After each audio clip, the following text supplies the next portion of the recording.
Vous avez la parole, docteur, parce que vous parlez des successeurs. Nous voyons dans une église comme ça, je peux citer, dans l'église catholique, où on dit les papes et les vicaires, c'est-à-dire les successeurs de Jésus. Mais vous dites qu'il n'y aura pas de successeurs lorsqu'un ou un sera retranché. N'est-ce pas que ça, c'était dans l'ombre? Alors que les disciples étaient dans une autre écriture en train de... Nous venons de lire aussi cette écriture-là de Luc 22. Il s'est tourmenté. Mais qui sera notre dirigeant? Mais Jésus s'est moqué d'eux. Hein? Il s'est moqué d'eux. Pourquoi? Parce qu'il savait que lui-même continuera à être là. Il sera là comme toujours dirigeant. Parce que c'est lui l'esprit total, l'esprit supérieur.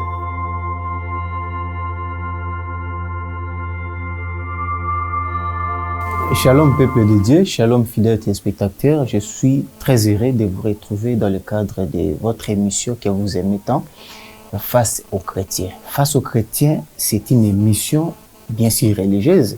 Aujourd'hui, Face aux chrétiens, avec son invité de chaque fois, reçoit encore le docteur Jean-Pierre Moubenga. Il est ministre de la parole de l'église de Sé au Congo, qui est sur l'avenue Université numéro 83. Docteur Jean-Pierre, bonjour. Bonjour, disons, journaliste Joël. Voilà, vous êtes sur les plateaux des Face aux chrétiens. Aujourd'hui, nous poursuivons avec notre sujet qui a été introduit autrefois sur la problématique des leadership dans les églises. Alors, avant de commencer, parce que j'ai l'habitude de lire toujours une pensée, aujourd'hui, je viens de tirer la pensée biblique, cette fois-ci. Mon peuple est détruit parce qu'il lui manque l'intelligence. Dans d'autres versions, on dit la connaissance. Cet extrait de la Bible est tiré dans le livre des prophètes Osée, chapitre 4, verset 6. Voilà. Docteur, je pense que vous aimez la pensée du jour. Oui, cette pensée, c'est de la Bible, c'est la parole de Dieu. Voilà, c'est la parole de Dieu. C'est pour cette raison nous voulons avoir alors la connaissance, l'intelligence, parce que le peuple n'est détruit que lorsqu'il lui manque l'intelligence. Aujourd'hui, nous retournons sur notre sujet, la problématique des leaderships dans les églises. Quand on parle de leadership, est-ce que dans une église locale ou dans une église de Jésus, on peut avoir un leader, tout comme dans des sociétés, on doit avoir un DG, les DGA, est-ce que dans une église de Jésus, est-ce qu'on peut avoir un leader? Merci pour la question. Nous voulons d'abord remercier nos frères qui nous suivent. Quand je parle des frères, je ne vois pas seulement les gens qui prient. Parce que nous sommes frères en Adam le premier. Et toute l'humanité, nous sommes aussi frères. Alors je voudrais dire que tous les habitants de la terre qui nous suivent par-ci, par-là, sur je vais dire, les réseaux sociaux, et vraiment, je voulais vous dire que Dieu vous bénisse. Et ne changez pas, ne zappez pas, restez là, branchés, connectés, et même vous abonner à notre chaîne ici pour que vous ayez cette connaissance qui va vous amener à la vie. Parce que celui qui manque de connaissances est mort, selon la pensée du jour que l'autre venait de dire ici, je vais parler du journaliste Joël. Alors, s'il faut parler du leadership, nous disons ceci. Je vais commencer par une écriture de Exode, chapitre 22, le verset 1er. Si on peut nous lire ça rapidement, pour que je dise un mot là-dessus. Exode, chapitre 22, verset 1er. Exode chapitre 22, le verset 1er. Si un homme dérobe un bœuf ou un agneau et qu'il les gorge ou les vende, il restituera 5 bœufs pour les bœufs et 4 agneaux pour l'agneau. Je voudrais également que tu nous lises Luc chapitre 22, verset 24. Nous lisons le livre de Luc, chapitre 22, le verset 24. Il s'éleva aussi parmi les apôtres une contestation, lesquels d'entre eux devaient être estimés les plus grands. Continue. Jésus leur dit, les rois des nations les maîtrisent, et ceux qui les dominent sont appelés bienfaiteurs. Continue. Qu'il n'en soit pas de même pour vous. Voilà, vous pouvez vous arrêter là-bas. Je voulais dire ceci. La même question que vous venez de nous poser ici était une préoccupation parmi les disciples de Jésus. Lorsqu'on lui a posé une telle question, lorsqu'il a vu que les disciples étaient en train de se poser cette même question, écoutez, il fait d'emblée la différence entre les nations et son Église. Donc, ce que je vais dire d'abord à ceux qui nous suivent, c'est que vous devez faire une différence entre ce qui se passe dans le monde et ce qui doit être dans l'Église. La manière de diriger les entreprises du monde, la manière de diriger les sociétés du monde, les pays même, les royaumes du monde, doit être différente de la manière dont les choses doivent se passer dans l'Église. Je vais dire ceci, que dans le monde, il y a le leadership. Ça veut dire quoi? Ça veut dire que une seule personne qui a la capacité ou le pouvoir de diriger tout un peuple, toute une communauté, toute une société. Mais dans l'Église, cela ne peut pas être ainsi, a dit Jésus. Lorsque les disciples ont voulu se tourmenter et ils se sont inquiétés, Jésus a dit qu'il n'en soit pas ainsi chez vous. Voilà, c'est pour dire que dans l'Église, le leadership, c'est-à-dire la manière de te faire que un seul ou une seule personne dirige les autres, cette manière est diabolico-satanico-enférique. Donc, c'est pour dire que le leadership, comme vous le dites là, ne peut pas être dans l'Église. Docteur Jean-Pierre, nous voyons dans la Bible, il est écrit, Dieu ne réside pas dans les désordres. Dieu n'aime pas les désordres. Même nous, les hommes, nous n'aimons pas les désordres. Ce qui revient à dire que là où il y a les gens, on doit quand même avoir un chef. Et comment dans des sociétés humaines, il y a des chefs, mais dans une église, vous refusez qu'on ne peut pas avoir un chef dans l'église.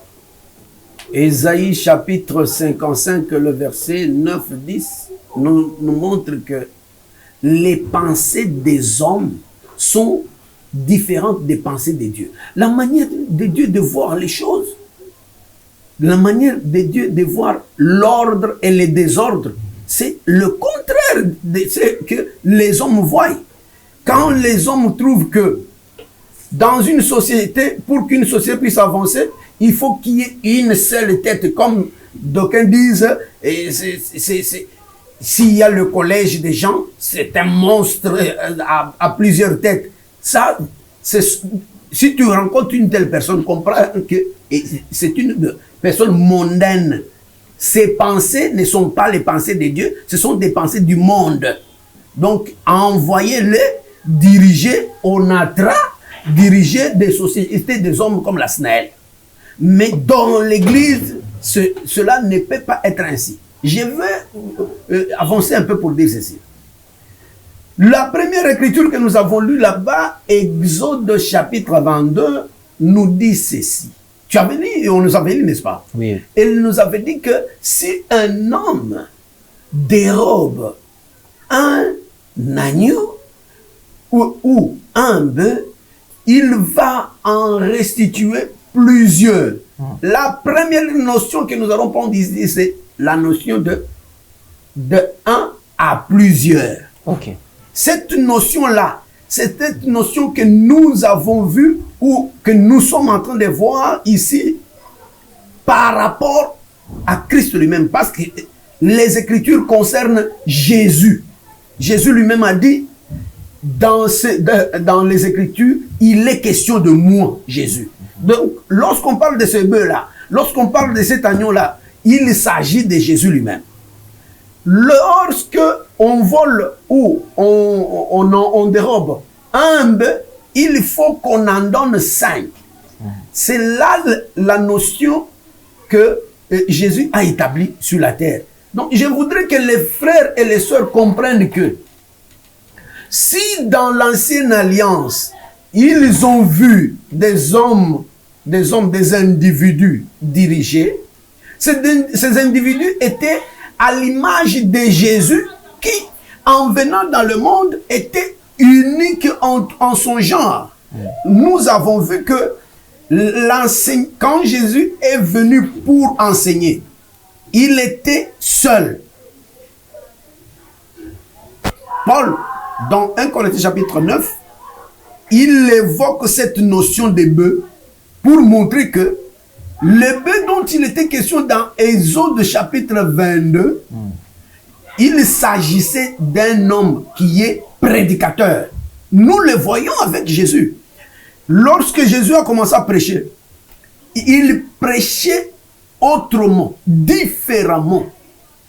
J'ai entendu des gens dire que si quelqu'un prêche différemment, il transformera les gens et en feront des hommes différents. Non, mais ça, ce sont des pensées des hommes. Ça sont des pensées des hommes. S'il y a 10 personnes qui parlent différemment, vous pensez que ces personnes-là amèneront le changement dans ces gens-là? Et ces changements-là, ça sera quel changement? Parce que lorsque Jésus est venu, il a trouvé aussi beaucoup de gens prêcher. Et chacun prêchait, chacun avait sa doctrine à lui. Mais quand lui il est venu, il a commencé à prêcher d'une manière autre que toutes ces personnes-là. Et d'aucuns se sont exclamés pour dire que, en tout cas, sa doctrine ou sa manière de prêcher était différente de toutes les manières qu'il avait trouvées sur la terre.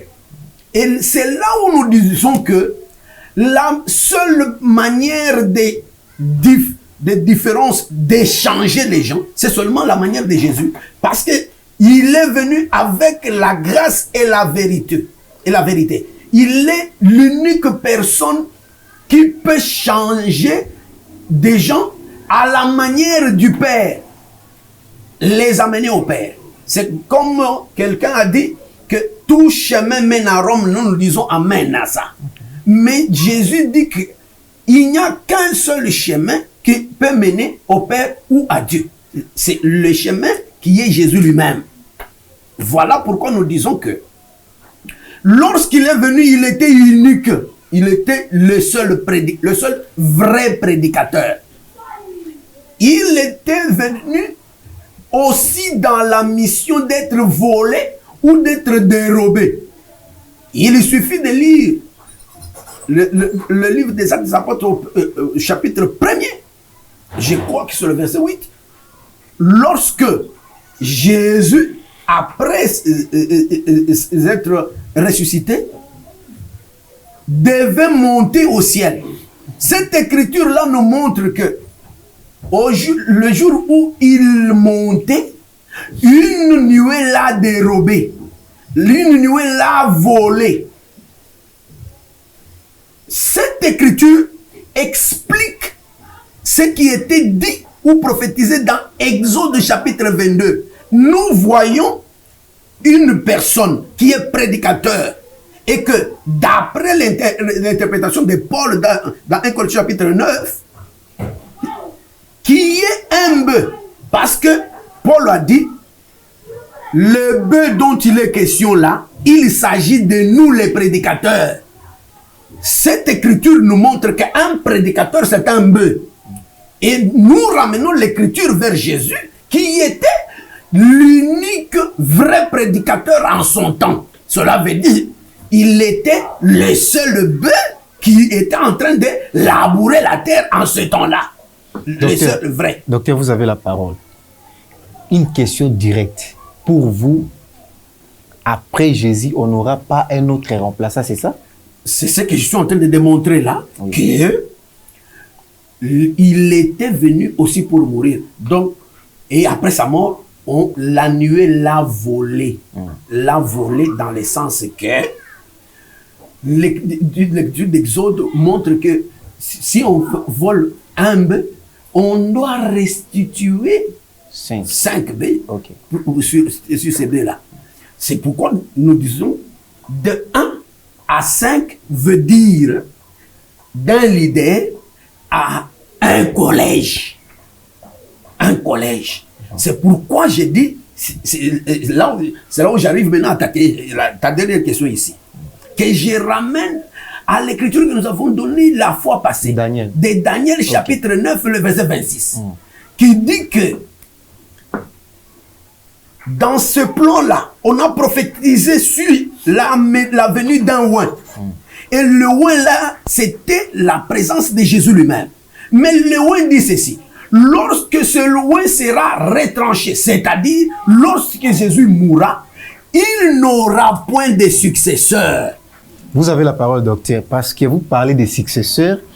Nous voyons dans une église comme ça, je peux citer, dans l'église catholique, où on dit les papes et les vicaires, c'est-à-dire les successeurs de Jésus. Mais vous dites qu'il n'y aura pas de successeurs lorsqu'un oint sera retranché. N'est-ce pas que ça, c'était dans l'ombre? Jésus, le leader, c'est-à-dire, pourquoi nous acceptons que Jésus soit leader?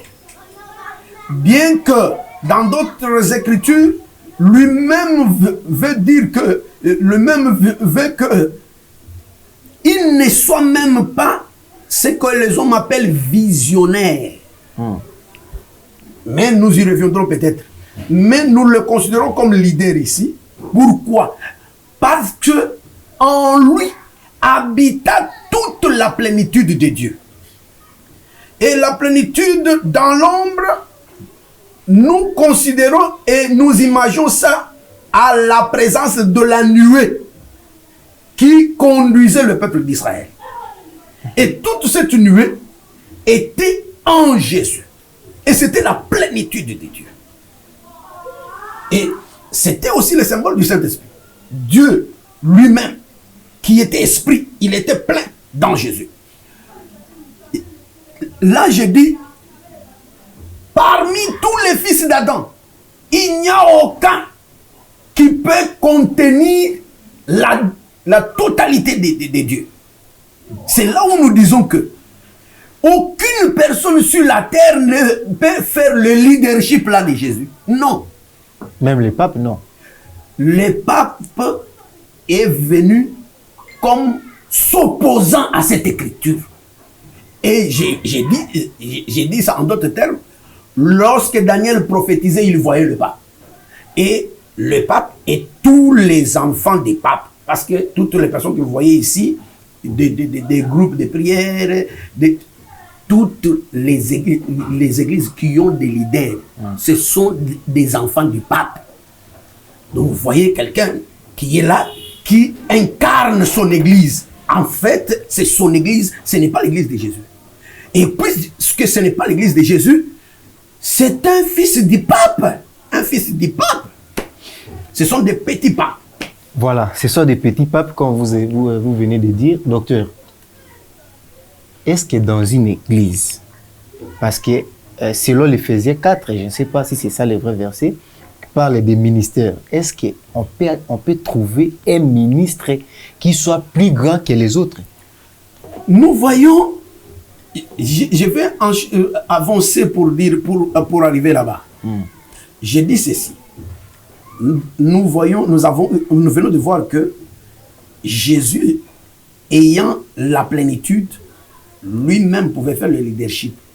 Mais il était venu pour changer cette situation-là. C'est pourquoi il a été volé et il a remplacé 5. Les Éphésiens 4 que tu viens d'évoquer ici.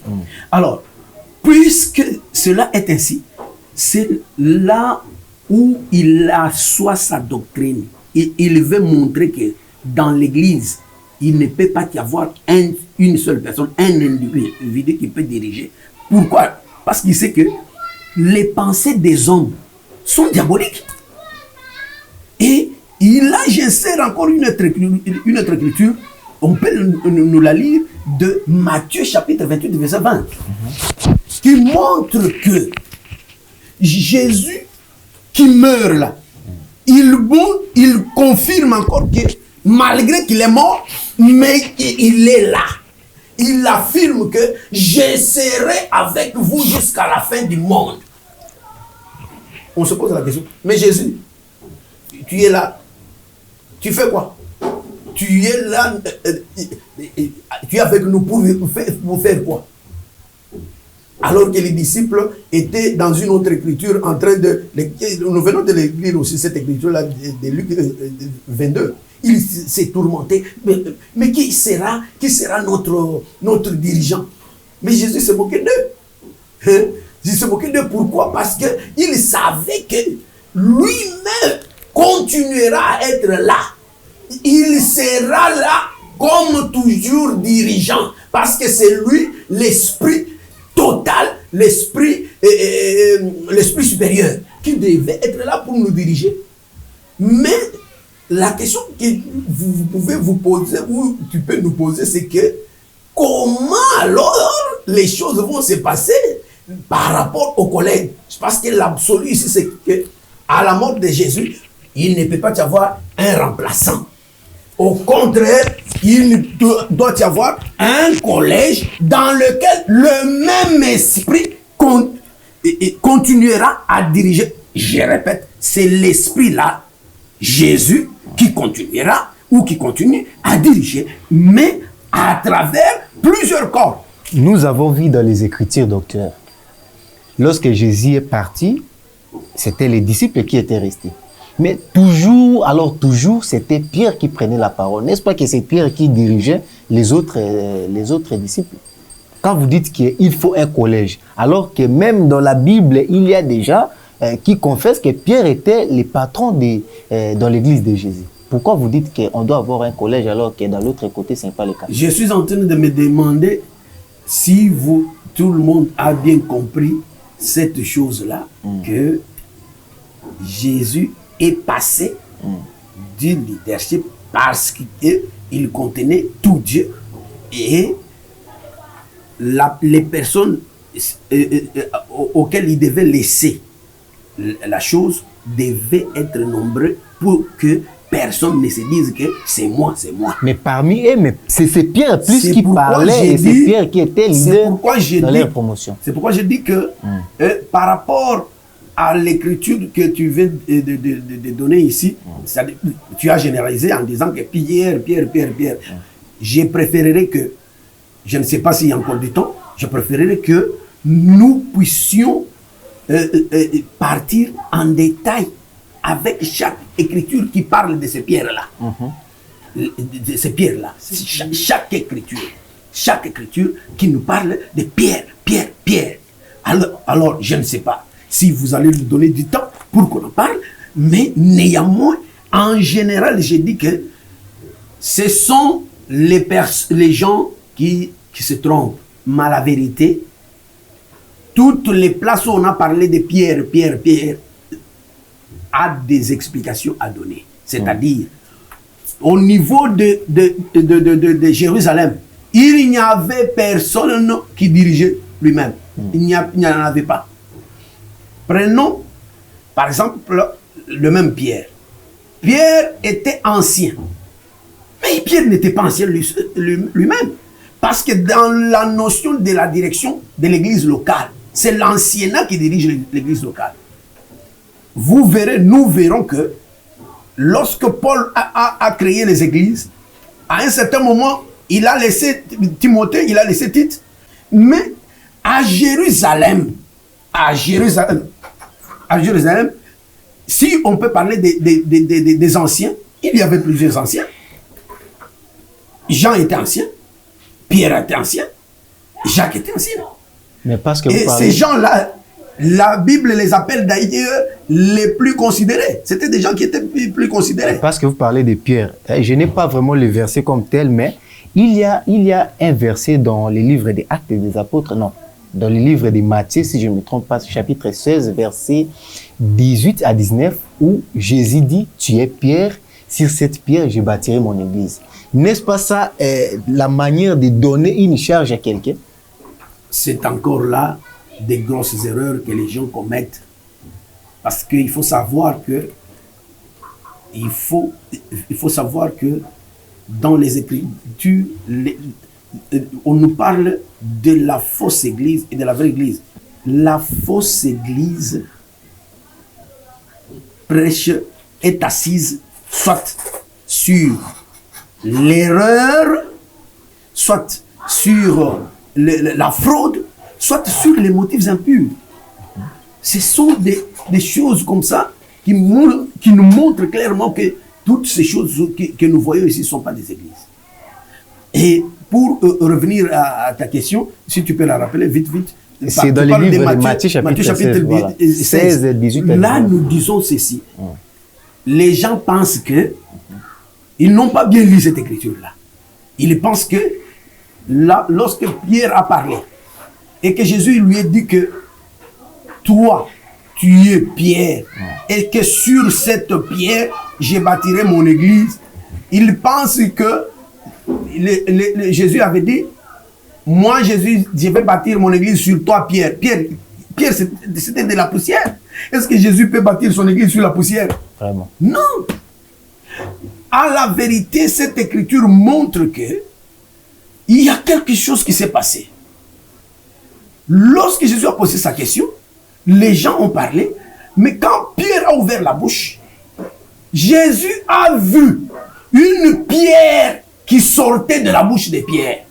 Et cette pierre-là, c'est la révélation qui était sortie de la bouche de Pierre. C'est pourquoi Jésus lui-même s'est étonné en disant que Pierre, c'est pour ce que tu viens de dire ici, ce n'est pas le sang, ni ta chair qui t'ont dit ça. Ça, c'est le Père lui-même qui peut te dire ça. Qu'est-ce qu'il voulait dire? Il voulait montrer que quelque chose de spécial venait de sortir de la bouche de Pierre. Et cette chose de spéciale, c'était simplement la révélation. La révélation peut être aussi représentée par une pierre. Voilà pourquoi la représentation, en fait la révélation étant représentée par une pierre, Jésus profite et dit que je vais bâtir mon église sur cette révélation-là. Voilà. Fidèles téléspectateurs, nous sommes presque à la fin de notre émission d'aujourd'hui. Mais ce thème sur la problématique des leadership dans les églises, nous maintenons ça pour les tout prochains numéros. Alors, docteur, un petit mot pour les téléspectateurs. Nous disons, je prends ta citation du début. Ok. C'est très capital. C'est que lorsqu'un peuple n'a pas de connaissances, il mourra. Or, l'Écriture nous dit dans le livre de Thessaloniciens, chapitre 1er, que lorsque Dieu viendra pour tuer des gens, pour condamner le monde, il tuera, il condamnera d'abord les ignorants. Il va punir la non-connaissance et il va punir aussi ceux qui désobéissent. Voilà. Donc, c'est pour dire que les gens s'ébranchent, que les gens se connectent, n'est-ce pas, pour pouvoir apprendre, pour grandir leur connaissance et que Dieu les bénisse au nom de Jésus. Donnez votre numéro de téléphone, s'il vous plaît. Mon numéro de téléphone, c'est le plus 243 parce que nous sommes en RDC et vous ajoutez 81 05 24 529, 81 05 24 529. Merci beaucoup. Fidèles téléspectateurs, nous sommes arrivés à la fin de notre émission. Aimez et partagez bien cette émission, cette vidéo. Surtout, abonnez-vous. Nous voulons atteindre 1000 personnes, 100 000 personnes, et pourquoi pas 1 million de personnes. C'est ça, grâce à vous, nous aurons tous ces abonnés-là. Aujourd'hui, nous parlions sur la problématique des leaderships dans les églises. C'est avec ces numéros que nous allons, c'est avec ces thèmes que nous allons revenir au tout prochain numéro. Nous remercions tout le monde qui était derrière la caméra. Là, nous voyons les réalisateurs Caleb Kalenga, lui c'est aussi notre coach. Nous voyons l'équipe technique qui était assurée ici, représentée par les frères Aimé Petit, par notre sœur Orneline, et c'est avec elle que, grâce à elle que nous sommes ici dans ces beaux cadres. Docteur Jean-Pierre, nous vous remercions et nous remercions tout le monde qui nous a suivis. Partagez vraiment cette vidéo et ça sera bien pour votre édification spirituelle. Mesdames et messieurs, à tout prochain numéro. Merci beaucoup.